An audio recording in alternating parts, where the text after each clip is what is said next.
So we were talking about data sprawl. We have copies of shadow data, we call it, living throughout our environment. Platforms, DSPM platforms can come in and attach to our cloud-based environments, whether that's AWS, GCP, Azure, and our SaaS-based environments. So think your 365 is probably the biggest one, your Google Workspace, all your Google Drives, um, Jira, Confluence, the list goes on. That's where a lot of our users are going to be copying that data and moving it around. DSPM can attach to those environments, enumerate what assets live in there, what file repositories, databases, crawl them, and look for what data lives inside of them, and then classify them to let us know what type of data lives inside of each of those repositories, inside of each of those systems, and it gives us the ability to put some controls around it.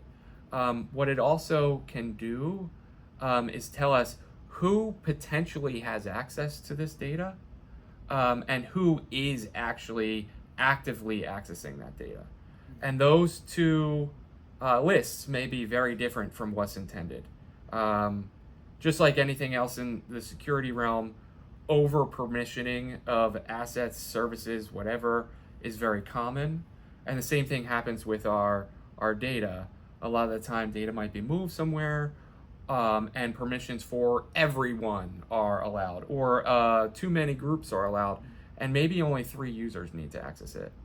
So by having a tool in there that's constantly enumerating that, all of the data, all of the permissions, we can get a path to help lock that down and enforce a least privilege model of only the users that need to access it to perform their duties can access it, and not just the users but the services. And then we can also get ahead of the duplicate copies throughout the environment, get rid of that shadow data that's not authorized to be there. Without something kind of persistently living in the background and looking at that, we'll only be working out of point in time observations. And so by the time we fix what we know about, more copies will proliferate throughout the environment. So that's really what DSPM can do for us.